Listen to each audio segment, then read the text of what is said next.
ग्रामपंचायत पौड इथे एक ओढा आहे, नैसर्गिक ओढा. हा ओढा असा सरळ आहे, इथून या दोन घराच्या मधून आहे. एक वरती एक प्लेटर म्हणून स्कीम झालेली आहे. या स्कीमचं आहे ना, सगळं पाणी सगळं या साईडने इकडून येतं. असं पावसाळ्यात बी येतं ना, आता बी येतं. ओढा होता तिकडच्या पार्टीवाल्यांनी, इकडे बिल्डिंग चालू आहे, त्यांनी तिकडून ओढा दाबलाय आणि आता ह्यांनी इथं घरच बांधलंय वाड्यातच. पाणी जाणार कुठून हे सगळं? हे ओढा बघा केवढा मोठा इथं, आणि आता ओढ्यावरच घराचं बांधकाम चालू आहे. घराचं बांधकाम इथपर्यंत घेतलंय आणि ओढा तिथपर्यंत आहे.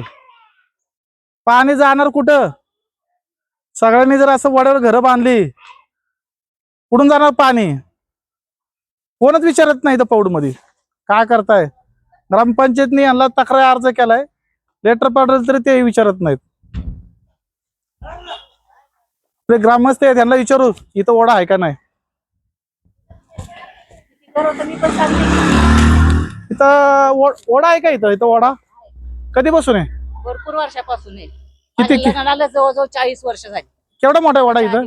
भरपूर जवळजवळ 20 फुटाचा ओढाच आहे. 20 फुटाचा ओढा. 20 ते 22. मग आता इथं घर बांधतात, इथं तुम्ही विरोध का नाही करत यांना?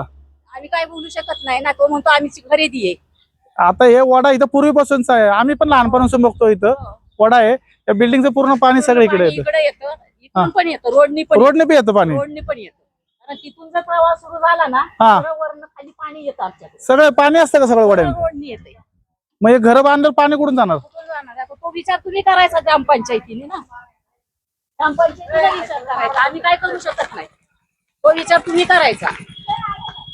लोकांची प्रतिक्रिया आहे का? आणि शासनाला जाग येऊ द्या जरा. सगळ्या गावात आहे ना, ओढ्यावर बांधकाम चालू आहे. हे कोण करणार क्लिअर? धन्यवाद.